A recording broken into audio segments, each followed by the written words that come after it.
Muito boa noite, sejam bem-vindos a mais um episódio do Podcast Por Cento. Eu sou o Diego Gil, ao meu lado, grande Yuri Barbosa. Yuri, você anda se cuidando? Como é que tá seu shape aí? Como é que tá dieta, alimentação, saúde? Rapaz, tô me cuidando, Ou um suco que você tô possa me tomar a cuidando. mais? Isso aí eu não posso falar que dá polêmica. Da polêmica? Não, Então, posso falar. Mas tô me cuidando, dieta, né? Eu tenho, pô, Diego, eu tenho. Setembro agora eu tenho Geri, Andrés. Irmão, novembro eu tenho Maldivas, brother. Eu tenho que estar no shape, brother. tá chegando lá, tá ficando. Eu tô vendo, Então, ele tô de cresceu, dieta. ele botou uma carcassinha aqui que eu tô vendo. Tô com Tô vendo. dieta, tô aí na disciplina e é isso. Então é isso, mas hoje você vai aprender aí melhor do que você está indo. Total. O nosso convidado hoje sabe muito sobre como manter você na sua melhor versão, sabe de emagrecimento, sabe de saúde, sabe de Alta qualidade, performance. sabe muito. Doutor Lucas, seja muito bem-vindo, meu irmão. Prazer, meu querido. Prazer é todo nosso. Doutor, vamos lá. Eu quero fazer uma pergunta já muito objetiva. Eu sei que a maior parte das pessoas hoje que te procuram, como você estava falando pra gente, buscam o emagrecimento, né, que é um termo, né, até muito forte, é um nicho black aqui no mercado digital. Na sua opinião, como profissional, o que mais faz com que você consiga gerar resultados nessa área que muitas pessoas vivem o tal do efeito sanfona, ou vai de médico em médico, profissional em profissional, mas não consegue se concretizar? Qual o maior desafio que uma pessoa que está visando emagrecimento hoje, na sua opinião, ela precisa superar? Qual é o ponto que as pessoas, se não olharem, não adianta? Pode até perder uns quilinhos, mas vai voltar tudo de novo. Bom, Vamos lá. Se ela não entender que a obesidade é uma doença, ela vai se frustrar ali. Todo obeso, por si só, ele é uma pessoa frustrada. Frustrada porque em algum momento da vida ele tentou emagrecer e ele não conseguiu. Hoje, quando a gente entende a parte do emagrecimento, a gente entende que tem mais de 70 fatores que influenciam na obesidade. Então, se os dois fossem obesos, eu tenho fatores diferentes para você e fatores diferentes para você. Se eu não identifico quais são os fatores para cada pessoa, eu não consigo entregar um resultado duradouro e efetivo. Então, hoje o que falta é isso. Primeiro, a prioridade. E segundo, entender que trata-se de uma doença. E terceiro, médicos eficazes para poder entender qual é a causa que influencia na sua obesidade. deixa eu fazer um ponto aqui. Você falar isso, e aí eu concordo plenamente com você, e aí eu sei que isso é polêmico, mas, cara, obesidade é doença. Ponto. Segundo a OMS, Exato. que muitos gostam de usar pra uma coisa, mas quando me convém eu não uso, é obesidade, brother. Tem CID.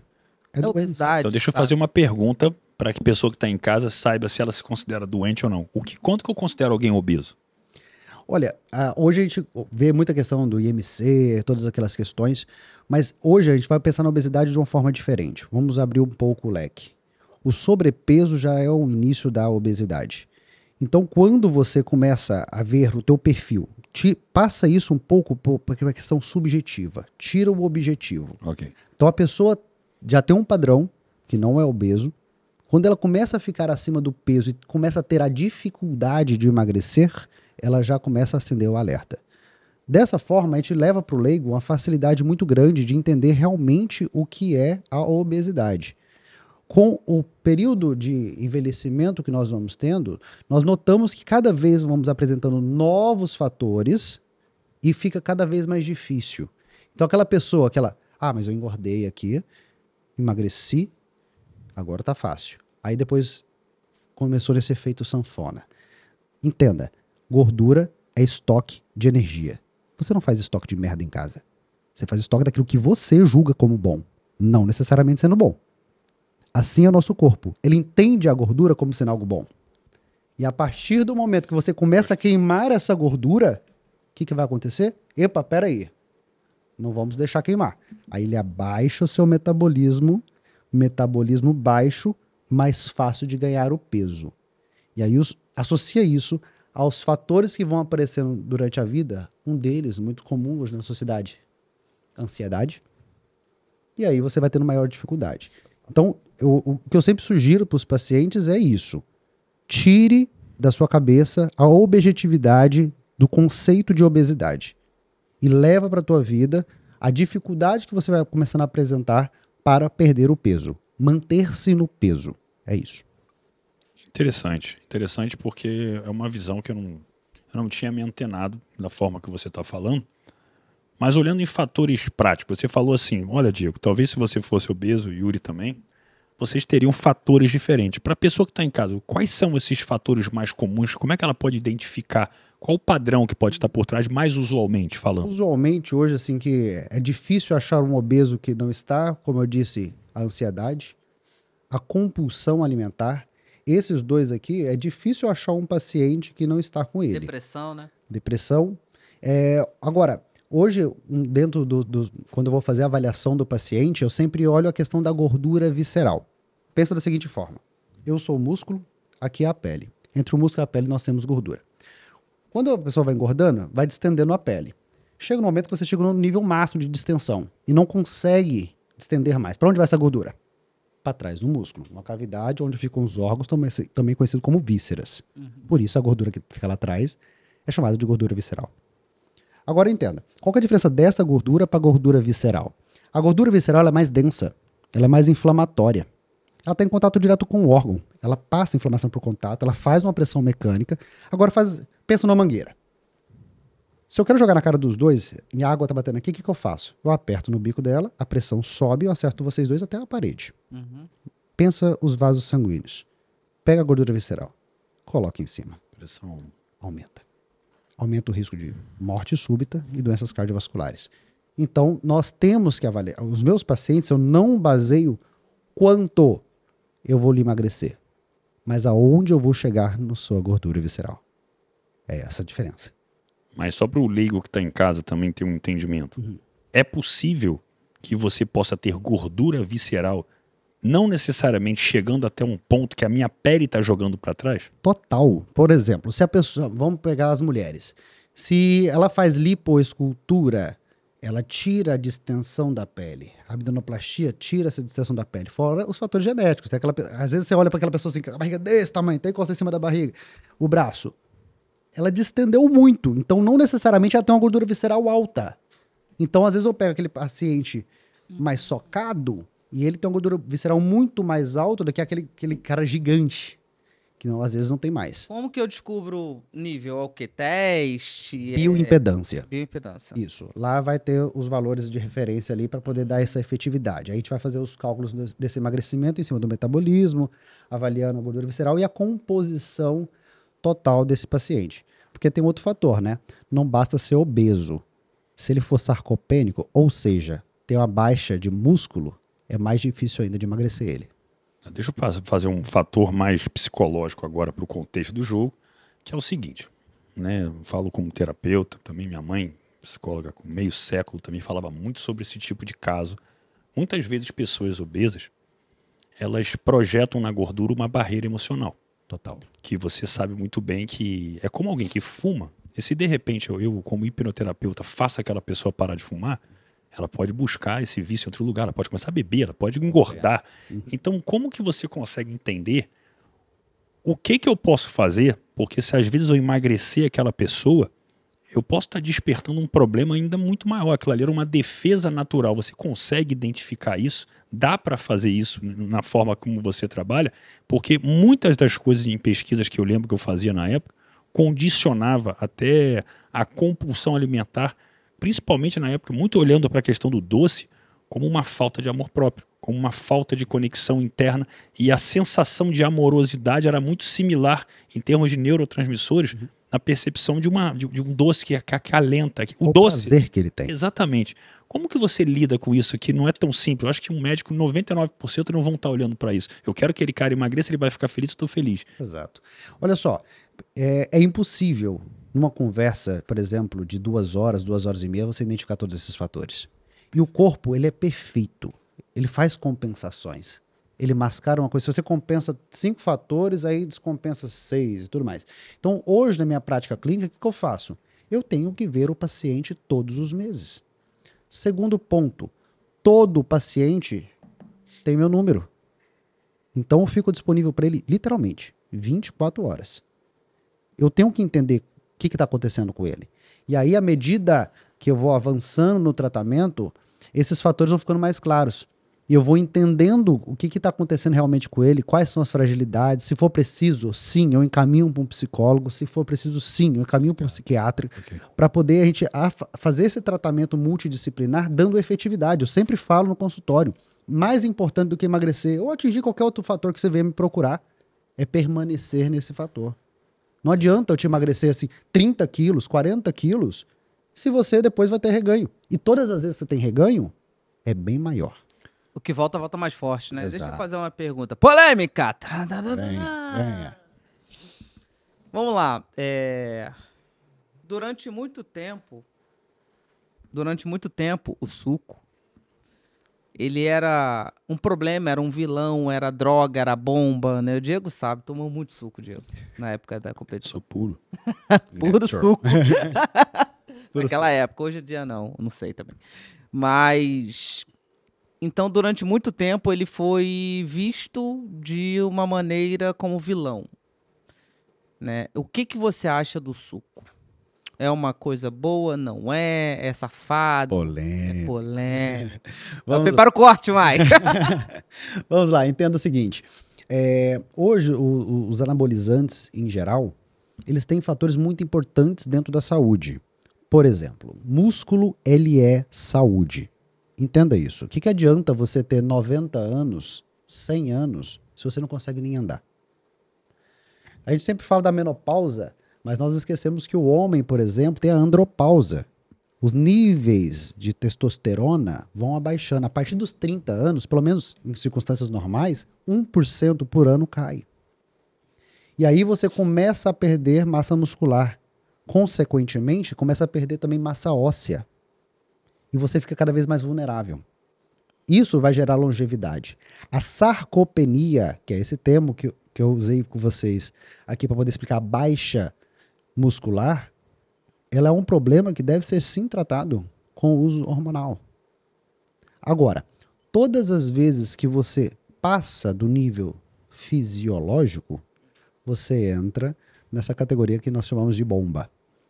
E aí você começa a ter vários outros problemas. Então, por exemplo, inibição do eixo hormonal. Se você produzia já tanto, quando você para, você está produzindo menos, o organismo fica preguiçoso. Então você começa a ter vários outros problemas consequentemente. Hoje, por exemplo, o Conselho Federal de Medicina nos proibiu de utilizar hormônios para fins estéticos e de competição. Isso não vai funcionar, né? Nem ferrando. O paciente deixando de procurar um médico para poder Comprando fazer no isso aí, para mercado poder negro. comprar no mercado negro, do coaching dele, do personal na academia e tudo mais. Então, assim, é um assunto muito polêmico, mas eu entendo também o Conselho Federal de Medicina que está preocupado em proteger o paciente. Mas eu acho que tem outros fatores que deveria se preocupar mais do que essa proibição. Eu te fiz essa pergunta porque comigo aconteceu uma coisa muito importante que, inclusive, eu acho que eu tô precisando de novo. Mas eu fui no médico uma vez, conheço Márcio Velasquez, conhece o doutor Márcio Velasquez? Parceiro meu, gente finíssima. E eu fui nele e eu sentei e falei, cara, eu tô com sono. Eu já acordo com sono, eu já acordo cansado, eu tô improdutível, eu tô na merda. Aí ele olhou pra mim e falou assim, Yuri, você tá com cortisol baixo.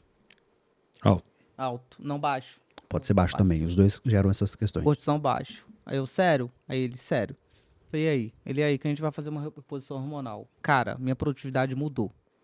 E aí a gente fez o exame, realmente deu lá cortisol baixo, aí a gente fez uma reposição hormonal e tal. Por que eu tô levantando essa pesquisa? Porque tô levantando isso? Porque, às vezes, o fato de você estar improdutivo não é porque você é preguiçoso. Não é porque você é encostado. Às vezes é porque tá faltando alguma coisa. Não só na parte hormonal. Hoje eu tenho muitos pacientes que são empresários. E hoje o grande problema do empresário é o seguinte: chega ali nos seus 40, 50 anos, ele entra na andropausa, esses níveis hormonais já começam a cair, aí começa a ter essas queixas também, mas ele começa a ver assim que a produtividade dele vai lá para baixo. E um empresário ele precisa de produtividade.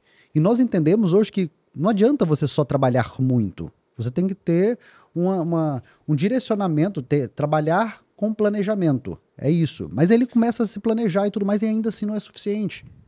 Aí não dorme bem. Se ele não dorme bem, ele não se recupera. Aí o cortisol, só para você entender que você até falou que estava alto.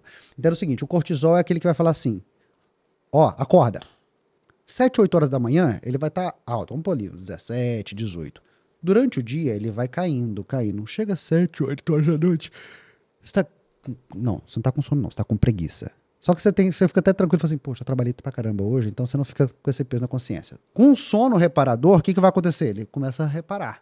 Ele tá em alta, por isso que você coleta o exame do cortisol que horas? De manhã. Pela manhã. Tá? Se você tem níveis muito altos, você passa a ter inflamações, pode gerar doenças autoimunes, pode gerar o estresse, que aquela pessoa fala assim, ó, deve estar cortisol alto. Sim, sim. Agora, se a pessoa está com cortisol muito baixo, ele também vai estar nessas mesmas circunstâncias. Ele já acorda cansado. No meio do dia, ele não está suportando mais o trabalho. E aí ele é o quê? Responsável, porque ele chegou até onde chegou, não foi à toa. E aí ele começa a procurar. Então, o que eu te falo? Não necessariamente é com relações à parte hormonal. Às vezes, se você ajustar esse paciente com relação ao sono, você já potencializa a parte hormonal. Então, é um outro fator que a gente tem que tomar muito cuidado, porque as pessoas acham que tudo se resolve com hormônio, e não é assim. Eu vou chegar nessa pergunta. Eu vou fazer duas perguntas. Uma é bem breve, só para o pessoal ter uma noção, porque isso se debate tanto informalmente. O que é uma testosterona hoje num nível ok para um ser humano, de tanto a tanto? Olha só, a gente nunca vai tratar exame, Ok. tá? A gente trata sintoma. Mas, só para ficar claro para você, vamos pegar no público masculino que isso fica mais palpável. É mais fácil do que o público feminino que tem outras variações. Perfeito. Um nível baixo, vamos pegar 200. Um nível alto e bom, muito bom, 1000. Divide isso em 4 partes iguais. Primeiro quartil, segundo, terceiro e quarto. Eu quero manter o meu paciente do terceiro para o quarto. Se eu mantenho ele aqui em cima, eu vou dar a disposição para ele, eu vou dar energia, eu vou melhorar a parte da libido, eu vou melhorar todos os fatores. Eu fiz essa pergunta porque é muito usual o termo, não, tô com a testo boa acima de 1000. E na verdade pode estar exatamente no nível que está extrapolando, que está parando o eixo do hormonal de produção, e já é um problema ao invés de uma coisa ser boa. Quando fica muito alto, a testosterona ela se converte em estradiol, chama aromatização. DHT também, né? E o DHT aumenta, aí começa a cair cabelo, aí começa a gerar todos aqueles fatores. Então não adianta. Por isso que eu falo que o fisiológico ele é mais efetivo. Então assim, eu entendo muito as pessoas que pensam na parte estética. Quem disse? Quem foi que disse que estética não traz saúde? Saúde mental, isso não é como você se olha. Vamos para o outro lado, que a gente estava falando dos obesos. Há quanto tempo essa pessoa não se olha no espelho?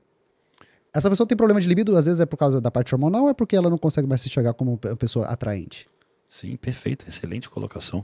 E isso vai entrar numa questão que eu vou te perguntar, que é onde eu acho que tem mais polêmica nesse mercado, que é como que o paciente está chegando no teu consultório? Porque, lógico, assim como eles querem a pílula do sucesso, quando vem perguntar para mim, para o Yuri, a pílula do emagrecimento, a pílula do resultado rápido, que quase sempre é, pô, doutor, me receita um negocinho aí, né? Vamos fazer alguma coisa acontecer. Quem quer fazer dieta, né? Dá trabalho. Né? Quem quer controlar a alimentação? Me passa o inibidor. Como que é esse teu trabalho de educar as pessoas a entenderem que existe uma causa? Que o remédio muitas vezes pode dar, sim, o efeito rebote. Deixa eu complementar a pergunta do Diego, complementando. O que você acha do inibidor? E o que é o inibidor para a galera entender? Depois de Ok. Perfeito. Alinhamento de expectativa. Eu sempre falo que o meu paciente não tem obrigação nenhuma de saber o quanto eu sei.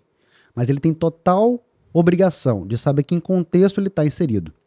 E cabe a mim pontuar para ele todas as questões. Eu divido hoje minha consulta da seguinte forma. Primeira anamnese que eu vou entender o contexto dele, eu vou conversar, eu tenho que saber da vida dele, eu tenho que saber de tudo. Um bate-papo. E eu direciono isso. Depois eu associo tudo isso aqui com as queixas dele aos exames. Por isso que eu falei que eu não trato o exame. Às vezes você pergunta assim, daquele exemplo que eu estava dando lá. Quem tem a maior libido? Vamos falar de sexo. O cara que tem 600 ou o cara que tem 1000 de testosterona? Não necessariamente dá para saber. Por quê? Não importa o quanto você tem, mas o quanto isso se liga no receptor e a força que isso se liga. Então a gente tem que avaliar tudo isso. E aí eu vou explicar para o paciente todas as questões, vou avaliar a bioimpedância dele, associando a queixa, associando aos exames, já vou traçando o padrão, o que eu vou fazer de conduta, e por fim, junto com ele, eu vou traçar a conduta que eu vou dar, mas como um acordo. Porque às vezes eu preciso ajustar alguma questão, mas se eu for ajustar agora, por exemplo, adianta eu fazer uma dieta restritiva para uma pessoa que tem compulsão alimentar? Não vai ser efetivo. Você conhece uma pessoa que ficou 1 ano de dieta sem abrir uma exceção? Eu não conheço. E no dia que tiver essa pessoa, eu não quero nem ficar perto. Vai ser insuportável A essa pessoa. Graciane Barbosa. Chato. Não, mas assim, a pessoa vai ser chata pra caraca. A pessoa abre exceções, ela vai comer alguma coisa ou outra. Não vai, não tem como. Aí o que vai acontecer? Verdade. Então eu vou tratar desse paciente, às vezes o paciente vai ser, primeiro assim, ó, principalmente pro masculino. Ó, doutor, eu não quero, minha mulher que me trouxe, eu não quero parar de beber, eu não quero ficar fazendo essas dietas, não, porque isso não dá certo pra mim, não. Eu falei assim, em algum momento eu te pedi isso. Calma. Aí quando a gente entra, por exemplo, com essa questão dos inibidores, são exatamente necessários. Entenda, se a obesidade é uma doença, a doença se trata com o quê? Só estilo de vida? Não, a gente trata com medicação. Agora, o diferencial é que às vezes nós conseguimos, após a pessoa atingir o nível de saúde, às vezes não precisa de medicação, às vezes eu preciso só de estilo de vida, eu consigo manter. Às vezes eu preciso de uma dosagem baixa de manutenção. Agora, qual que é o problema das pessoas entenderem que, por exemplo, se você descobre que hoje você é hipertenso, você vai ficar triste pra caraca, mas você vai tomar um remédio. Em algum momento você vai dizer, pô, minha pressão tá ótima, 12/8, tá sensacional. Você vai parar de tomar essa medicação, o que vai acontecer com a sua pressão? Vai lá pra cima. Aí você fala, não posso. Tanto é que às vezes eu pergunto assim, tudo bem, você tem alguma doença? Não tem não. Aí passa assim, toma alguma medicação? Toma nasartana, não sei o quê. Mas, pô, então você é hipertenso. Não. É porque é tão controlado que eu até esqueço. É isso que eu quero trazer pro meu paciente com relação à obesidade. Eu quero que não existe ex-obeso. Existe obeso com peso compensado. Eu quero que isso passe por tanto tempo. Cada ano que a pessoa fica no seu peso, dificulta ainda mais a chance de ter reganho. Então, eu não vou liberar meu paciente. Ele é meu. Eu vou vê-lo mês após mês, entender os fatores que influenciam na obesidade dele, vou entendendo os fatores psicológicos, se for preciso eu vou encaminhar. Quando ele atingir o nível de gordura visceral que está tudo bem para mim, aí eu vou começar a espaçar essas consultas. Mas eu vou vê-lo constantemente. Às vezes adianta eu entrar com a parte hormonal para um obeso? Às vezes não. Não. Eu tenho que, só o fato de eu compensar ele, os níveis hormonais já se compensam. Então, cada caso é um caso. Eu tava assistindo um podcast e eu quero sua opinião sobre. Com uma pessoa, nutricionista, né? Eu gostei do que ela falou e eu particularmente concordo. Né? E eu quero saber a sua opinião. E aqui pode discordar, tá? Às vezes eu discordo do Diego. Falo nada pra agradar. E tal. Ela estava num podcast bem famoso e perguntaram, Fulana, quantos % das seus pacientes chegam lá pra estética e quantos % chegam lá pra saúde? Aí ela falou, 100% chegam lá por causa de estética. Aí o pessoal olhou assim e falou assim, como assim? Eles falam lá que estão lá por causa da saúde, mas a real é que eles querem estar mais bonito, eles querem se olhar melhor no espelho, eles querem se amar mais, eles querem isso no final dos contos. Porque quando a pessoa para na frente do espelho, o que motiva ela a continuar uma dieta, é o corpo dela mudando. Não é, nossa, estou mais saudável agora, estou correndo melhor, estou isso melhor. Ou seja, aí ela trouxe, na real, 100% procuram por causa de estética, mas dizem que estão lá por causa de saúde. O que você acha? Olha só, eu falei que igual o paciente que não quer parar de beber, não quer parar de comer e tudo mais, aí eu vou inibindo e controlando aos poucos. Exercício físico, a gente sabe da importância do que é, principalmente para essas questões. Agora, ele vai se motivar. A parte estética é motivacional. O tempo que ele chega ao resultado é motivacional. Ah, mas não é saudável emagrecer o paciente rápido? Quem disse que não? É mais prejudicial ele ficar no peso que ele está, com todos aqueles riscos, do que eu emagrecer ele rápido. Aí entra a parte motivacional. Aí ele começa a ver um corpo que ele não via há anos. É muito comum dos meus pacientes falarem assim, nossa, doutor, eu não lembro a última vez que eu estive nesse peso. Eu era adolescente.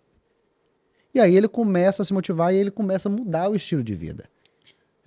Tem que ser algo sustentável. O que você está trazendo aqui, que é o que gera essa questão da polêmica, é muitas vezes assim, né? Às vezes você receita um potencializador de resultado ali, que às vezes pode ser um esteroide anabolizante, alguma coisa, porque você consegue enxergar, não sei se faz sentido o que eu estou falando, que se eu só passar uma dieta que vai mudar o estilo de vida, pelo que esse cara trouxe, ele não vai fazer.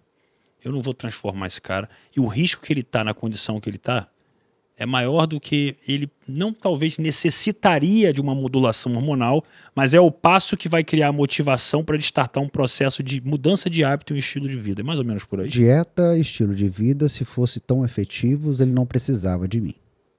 Ponto. E aí, eu sempre falo para meus pacientes, eu não baseio no que eu acho, eu baseio nas evidências. Então pode me questionar com relação a tudo. Médico que se ofende com questionamento, ele está baseando no que ele acha, e não na evidência. Aí por isso que mexe no ego dele. Então, sim, existem estudos que comprovam que dieta e exercício físico não é efetivo para o processo de emagrecimento. É um ponto importante? Muito.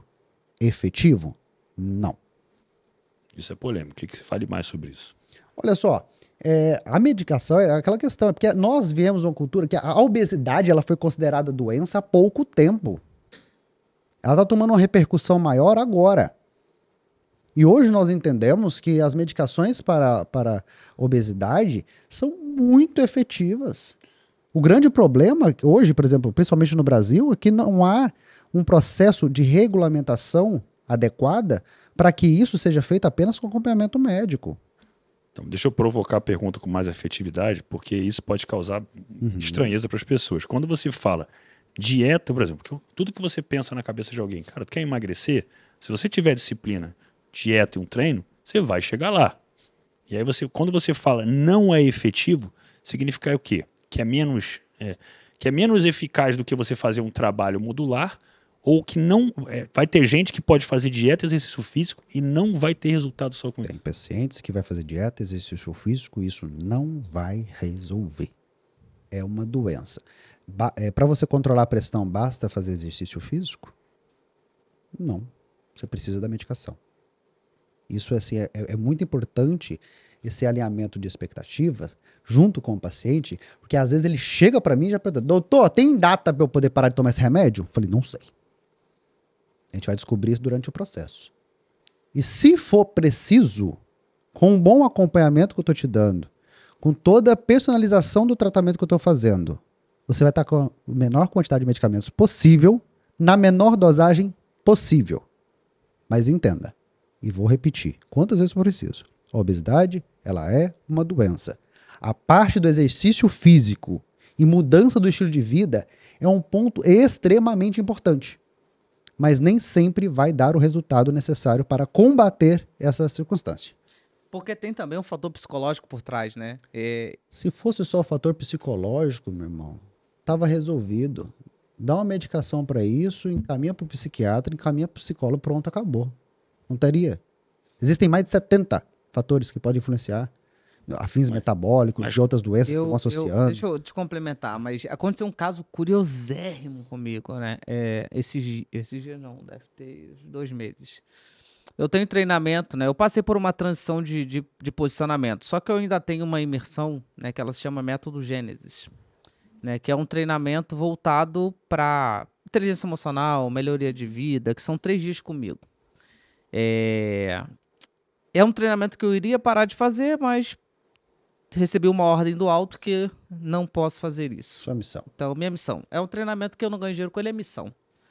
Tanto que eu não divulgo, eu dou de bônus para aluno e tal. Cara, uma aluna minha mandou mensagem para mim e falou assim, Yuri, tu não vai acreditar o que tá acontecendo. Depois que saiu do treinamento. Falei, o que tá acontecendo? Aí ela, cara, eu tô emagrecendo. Eu falei, você tá emagrecendo? Ela, tô emagrecendo. Olha aqui, me mandou foto, né, da calça. Tipo assim, calça. Falei, mas como assim? Você tá fazendo dieta? Você tá fazendo atividade física? O que tu tá fazendo? Ela falou, Yuri, eu não mudei nada. Falei, nada? Tem certeza que você não mudou nada? Ela, não, cara, não mudei nada. Eu tava há anos tentando emagrecer e eu não conseguia emagrecer. Aí, né, a vida dela tem um histórico, né, psicológico, né, um histórico de abuso, né, então tem toda uma questão.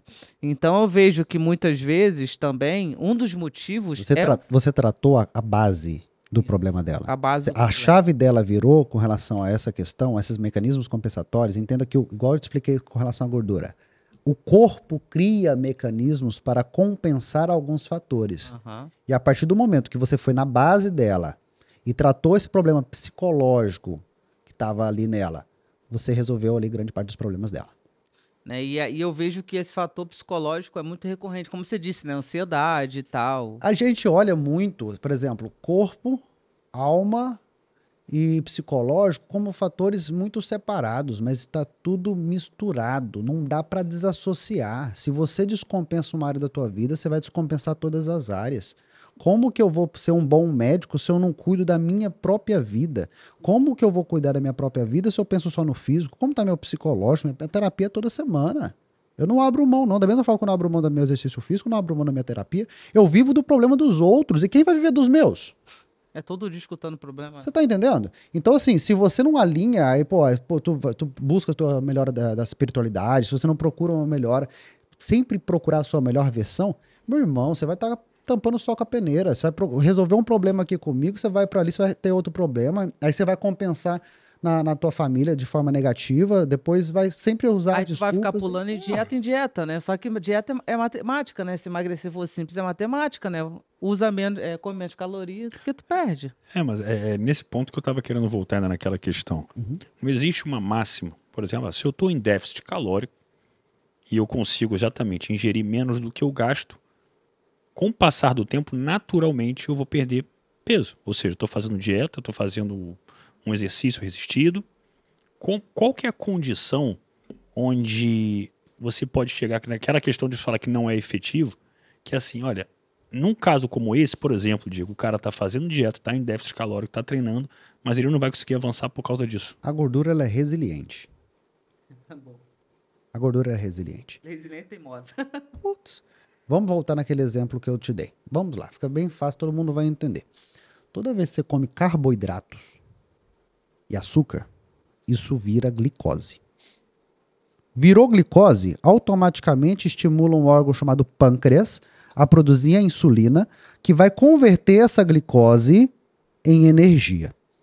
Essa energia eu chamo ela, para vocês para entenderem bem, que é energia vital. É o metabolismo. Se Deus o livre, se você estivesse em coma, você precisaria daquela energia para poder sobreviver.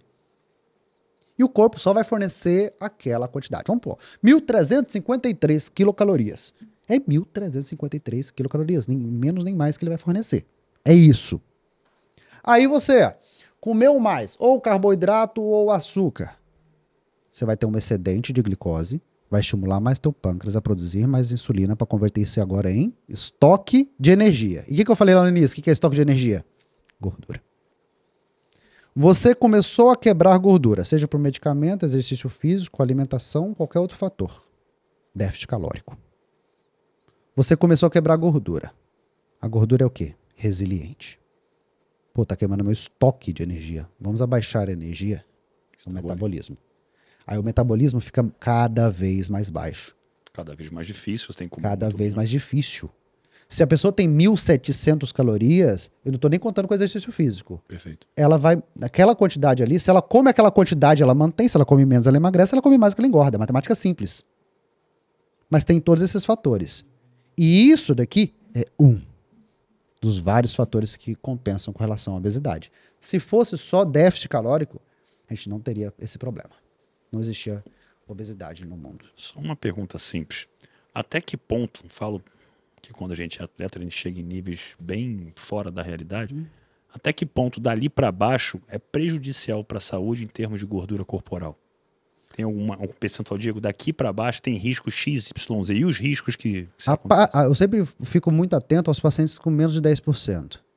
Nós temos que entender que gordura também tem um lado positivo. Nós precisamos, para poder formar, por exemplo, a testosterona, nós precisamos de gordura. Eu sempre dou exemplo. 10%?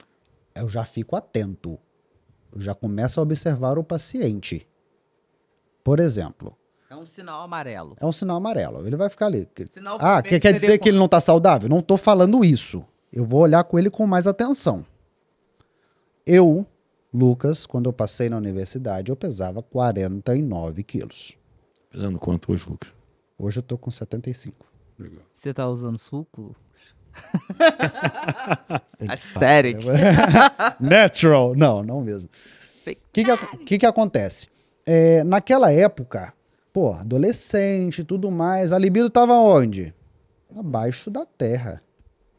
Abaixo da terra. Não tinha nada.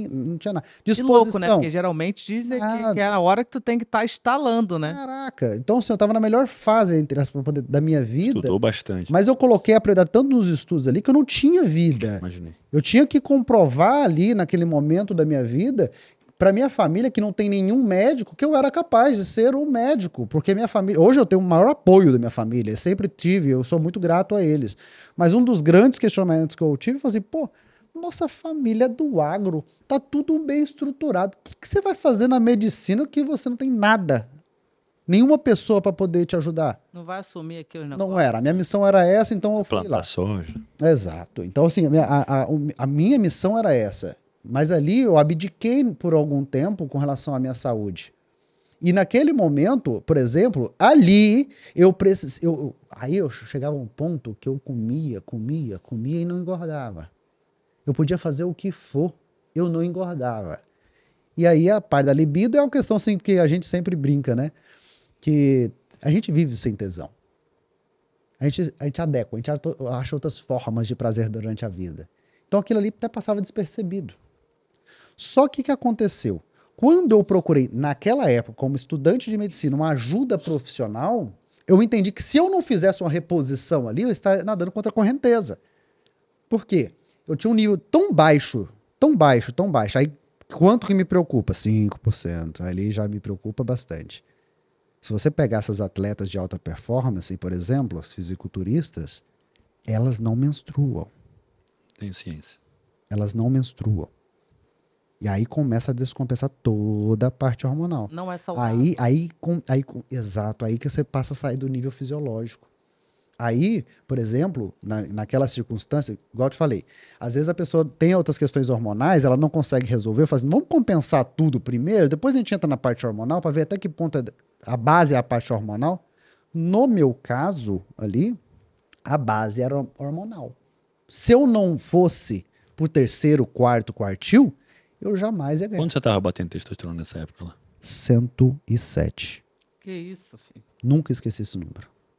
Nunca esqueci esse número. Eu saí, eu lembro, Quantos anos? eu tinha 16. Caraca.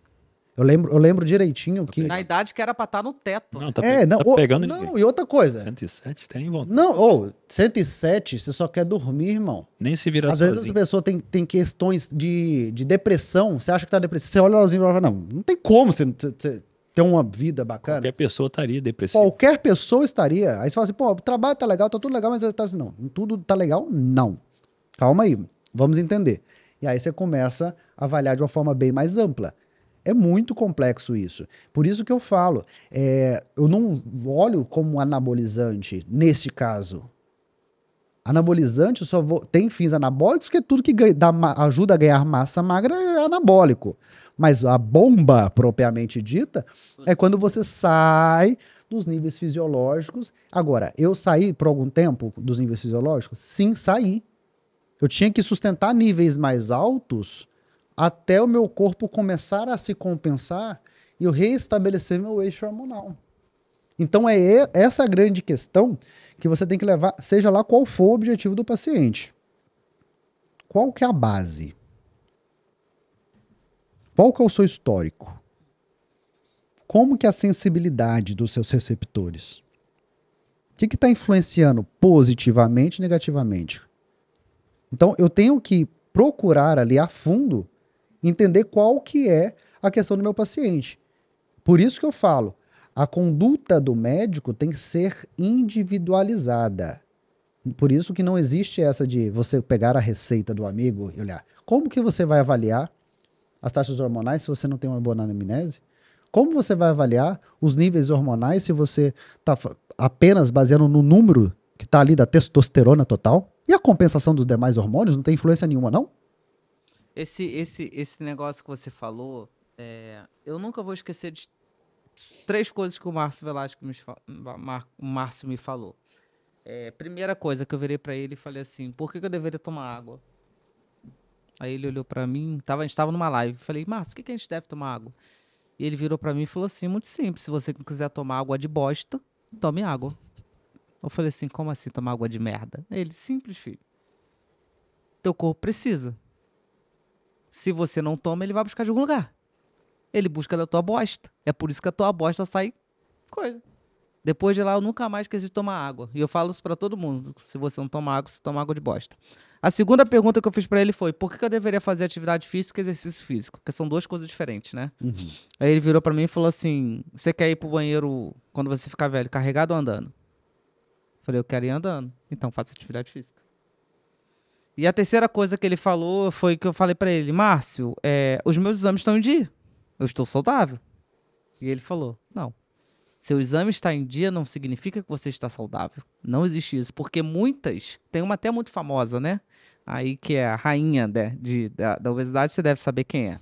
Ela alega isso, que meus exames estão em dia, por isso eu sou saudável. E Não Fala sobre isso. existe obeso saudável. Vou repetir. Não existe obeso saudável. Mas meus exames estão normais. Não foi solicitados exames de marcadores inflamatórios. A gordura gera inflamação. A inflamação gera outras doenças inflamatórias. E aí? É bom você falar sobre isso, porque algumas pessoas dizem que pegam o exame e falam assim: nossa, eu tô com Não, exames, não. estou saudável. Fala sobre Em isso. que momento eu falei que eu olho os exames do paciente na minha consulta? Você tá entendendo? Então, assim, aqueles exames me trazem um norte de como está o paciente. Agora, para que eu vou pegar e vou pedir para um paciente obeso fazer exames de marcadores inflamatórios, sendo que eu sei que ele está inflamado? Para poder provar para ele? Não, eu converso com ele, eu alinho a expectativa junto com ele. Então não existe isso. E um ponto muito importante que você falou, que eu sempre tento trazer nas minhas consultas, é o seguinte: qual que é o conceito de atividade física? Eu sempre falo o seguinte: atividade física é toda e qualquer atividade que está diferente do teu habitual. E ainda dou o exemplo do meu pai. Meu pai trabalha na fazenda, tem fazenda e tudo mais, e ele resistiu muito com relação ao exercício físico. Pai, vai pra academia. Pra que eu vou pra academia? Carrego 40 sacos de soja aqui, pra quê? Eu falei: isso é exercício físico pra mim. Quer ficar só na soja, carregando? Passa de 40 pra 60. Então, por que eu tô falando isso? Legal, legal. Por que eu tô falando isso? Olha, doutor, eu posso esse mês só fazer uma caminhada? Falei: você já faz a caminhada? Não, não faço. Então, ótimo, pode. Peguei. Uhum, É o progresso. Por que a academia é tão legal? Você modula. uhum. Você modula o peso. Você não, se você ficar ali no tríceps ali, ó, no quinto, Mesma carga. mesma carga. Não cresce. Daqui a pouco você tá olhando pro lado assim, não faz diferença nenhuma. Manutenção.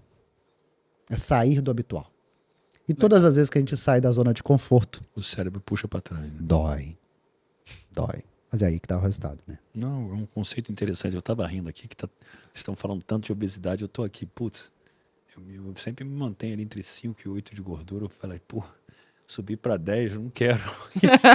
Não precisa. E não precisa. E não precisa. É só ficar atento aos seus sintomas. Se você hoje mantém teu shape nesse perfil aí, desse percentual e tudo mais, tá saudável, não tem queixa e nem nada, não há o que preocupar. Não tá inibindo o seu eixo hormonal, não tá colocando merda pra dentro e tudo mais, não há o que se preocupar. É bonito, te traz um bem-estar, te gera motivação, então é saudável. Peguei. Então, quando eu falo com relação aos 10% que me preocupam com os 5% e tudo mais, se a pessoa estiver por conta própria e não está analisando os demais fatores. Porque quando a gente está envolvido na situação, a gente não tem a visão, a gente tem que desassociar. E o médico, quando ele é eficaz, ele não trata só o que você me traz como queixa. Ah, sim. Então eu tenho que te avaliar como um todo, que às vezes você fala assim, tá tudo bem, mas ali seu sono não tá legal. Teu intestino não tá legal. O que tá acontecendo? Aí quando eu vou puxar, às vezes pode ter uma base ali. Então eu tenho que analisar de uma forma muito mais complexa para poder dar efetividade ao celular. É um olhar Essa é a questão. sistêmico, é a parada, né? Eu concordo muito com isso. Eu não acredito em médico só trata sintoma e sim causa. Né? Porque o que acontece com a maioria das pessoas, né? Sente uma dor no joelho, vai lá e toma um Dorflex. Por que tá dando dor no joelho? Vai tratar o sintoma, qual é o sintoma? O que tá causando isso em você? Então, eu sou muito da questão assim, cara, ao invés de maquiar o problema e ficar tratando a causa, o sintoma, por que não trata a causa? E assim, é muito importante também a gente deixar muito claro que em certas fases da vida da gente, é necessário a gente abdicar de algumas coisas. E é muito comum e justificável a pessoa que abdica da própria saúde. Quando tem um pai que tem um filho, ele não vai preocupar com a saúde dele. Ele vai preocupar com a saúde do filho. Ele vai trabalhar igual um cachorro, assim, loucamente, para trazer o melhor. Então, eu não julgo essas pessoas. Elas fizeram o melhor que elas poderiam fazer naquele momento que ele está inserido. Mas quando ele me chega com a queixa, aí eu falo, olha só, é admirável, é louvável você ter chegado onde você chegou. Você ter conquistado o que você conquistou. Como empresário, como família, em todos esses pontos. Mas nunca esqueça que você só pode dar o que você tem. O que adianta você ter construído tudo isso e agora você não consegue viver isso? Eu não quero viver muito se eu for poder viver sem qualidade. E a desculpa é muito boa, né? É o que eu sempre falo. É uma verdade, porque é uma verdade, ele foca no filho, mas que vai mascarar outras verdades que ele não quer olhar. Fato. Só tô levantando essa questão que nós não podemos olhar para esses pacientes e achá-los que eles são apenas culpados. Eu sempre falo que o obeso, principalmente, ele é mais vítima do que culpado. Ninguém quer estar acima do peso, tampouco abaixo do peso. A pessoa sempre quer estar bem, mas ele é vítima das circunstâncias que estão ali. E ali falta, às vezes, pessoas que vão, não só o médico, os mentores, como todos assim, que vão dar a direção para ela, para poder ela ter, sair daquela zona. Ela está tão associada àquele problema que ela não consegue ver a solução. Então ela vive aquela mesmice todos os dias. Ela não vê a solução. Ela seria culpada se ela soubesse, conseguisse ver, né? Tu falou um ponto importante, né? A gente acredita também que não existe equilíbrio, né? Ter uma vida equilibrada, irmão, não existe. Não existe essa parada. Vai ter momentos da vida que você vai ter que focar em determinadas áreas. Exato. Vai ter momento que o foco vai estar na saúde, vai ter momento que o foco vai estar na financeira, no social, no relacionamento, no teu casamento. Então, é você saber Yuri, dar os pratos da forma planejamento. O que falta é planejamento. Se eu tenho data para poder começar e terminar, tá tudo bem. Boa. Você assumiu os riscos. Agora, se você faz as coisas aleatórias, vivendo um dia de cada vez, mas vivendo, deixa a vida me levar, meu irmão, tu tá fadado ao fracasso. E não só profissional, mas na vida, como pessoa. Não, e é interessante você falar isso, que uma das coisas que eu tenho, desde quando eu criei a rotina 1% lá atrás, era quando eu tô montando a disciplina do meu dia profissional, lógico, atividade física, as minhas refeições e o horário delas estão lá. Mas não só o horário de comer. Eu tenho que preparar quanto tempo isso me toma. Quanto tempo? Eu não posso sair marcando reunião uma atrás da outra, que eu preciso de um momento. Mas se isso aconteceu, foi o que aconteceu ali agora. Eu tomei um shake aqui. Eu tenho um paliativo. Porque as pessoas ignoram a saúde, né? Cara, hoje não deu tempo, eu trabalhei de tanto em tanto. Poxa, não tinha nada para quebrar um galho. Quanto que me doeu aqui agora tomar um whey com aveia que eu bebi aqui? Nada, zero. Mas, E foi em quanto tempo? poxa, 5 Tá entendendo? Então, assim, eu super entendo, por exemplo, eu trago isso até pra minha realidade. Eu tô te falando, tem uns... Não tem um ano, tá? Eu atendo hoje eu atendo em Goiânia, eu atendo em São Paulo, e eu atendo aqui no Rio.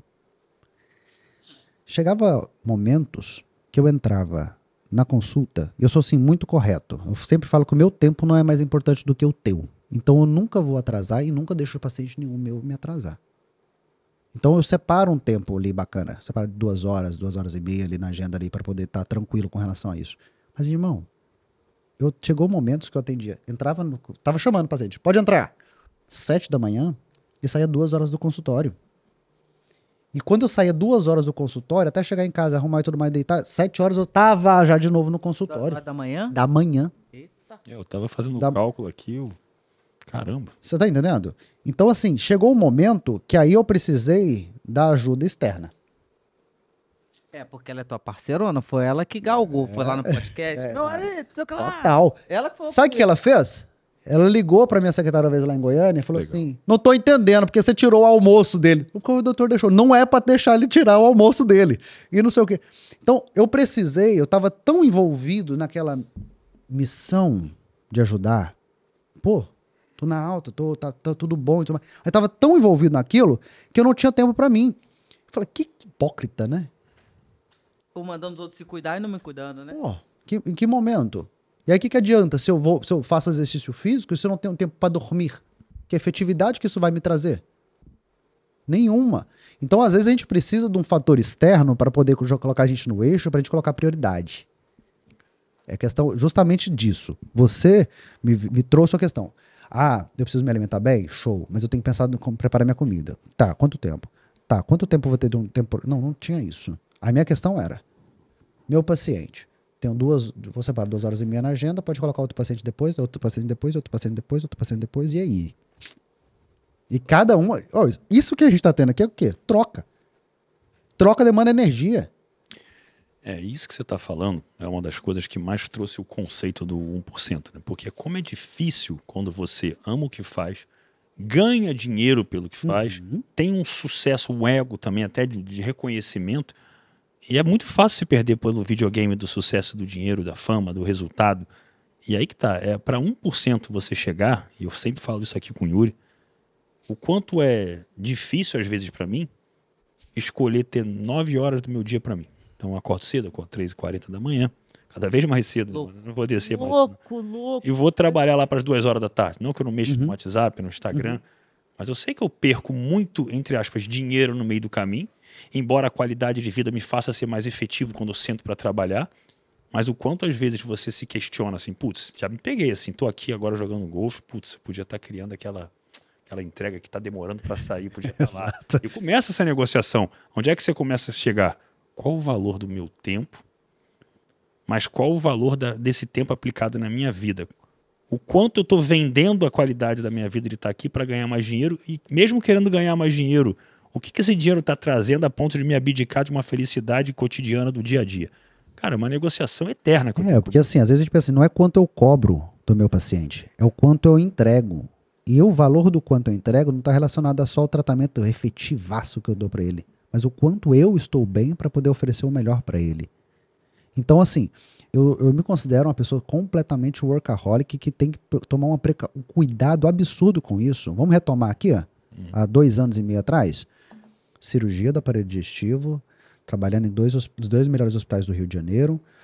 Além de tudo, tinha médico oficial da Marinha e trabalhando nessa área. Quando eu não tinha, era todos os dias, de domingo a domingo. Quando eu comecei a tirar, teve uma vez que eu virei para ela e falei assim, nossa, que tédio. Cara, eu tô ocioso. Ele, não, Lucas, calma aí. Calma aí, que é normal as pessoas descansarem no final de semana. E é normal, às vezes, você ter um tempo para você, um tempo de qualidade. Então, quando a gente está muito envolvido no trabalho, a gente tem que ter muito cuidado com relação a isso. Porque não é o quanto você vai dar, que as pessoas acham, cara, o sucesso é eu trabalhar muito, correr, ficar correndo atrás ali, cara, você não vai chegar a lugar nenhum, você vai morrer na praia. Eu tava num ponto que, por exemplo, se eu estava feliz, eu estava tão feliz que eu queria levar essa felicidade, essa troca, na minha troca no consultório.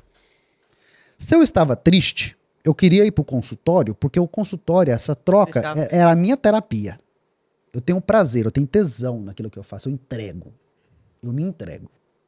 E quando eu tava naquele dia, ok, fala, não, ok não dá pra viver, né? Deixa eu ir pro consultório pra poder ter uma troca legal lá, pra poder estar além disso.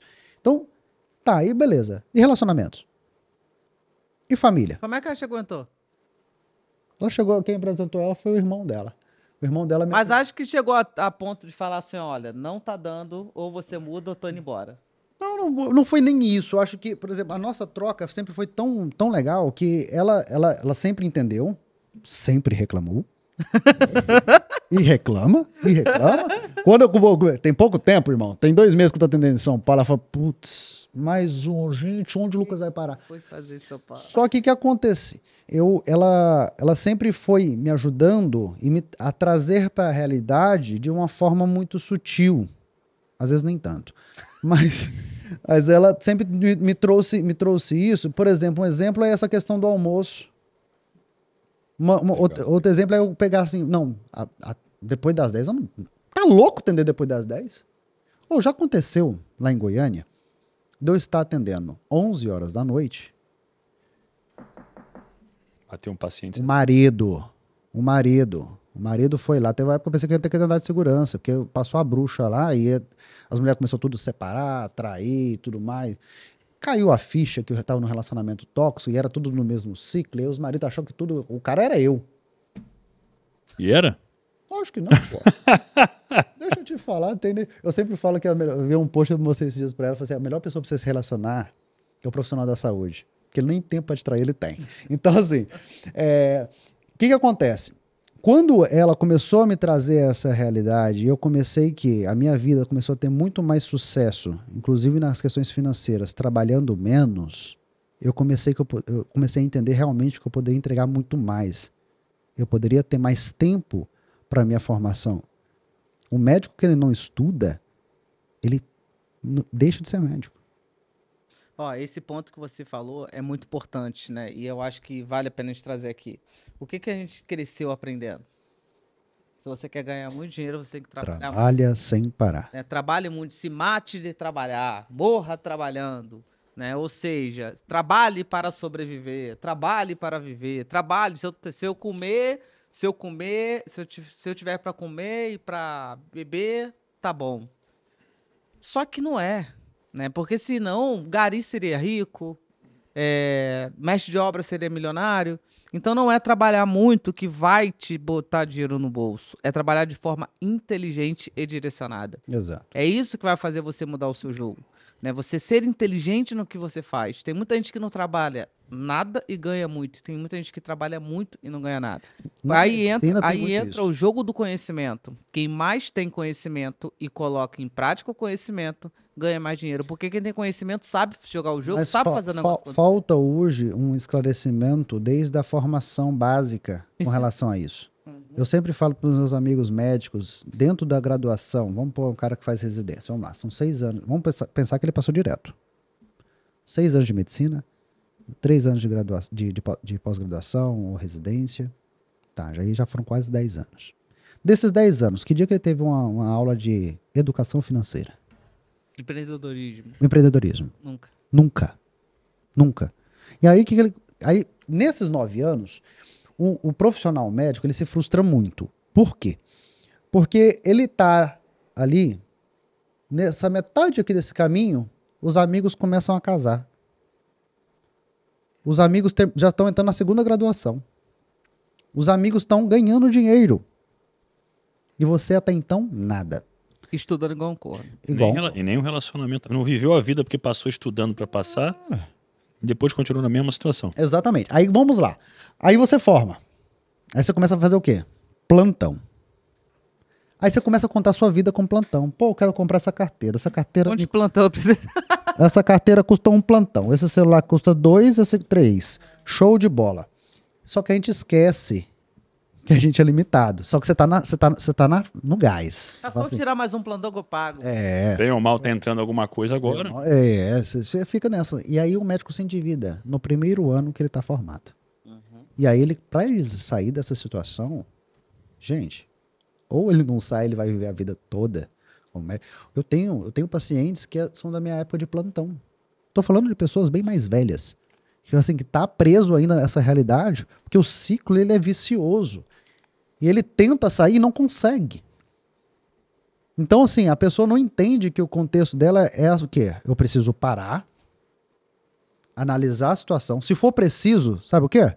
Pedir ajuda para saber assim, como que eu saio dessa situação.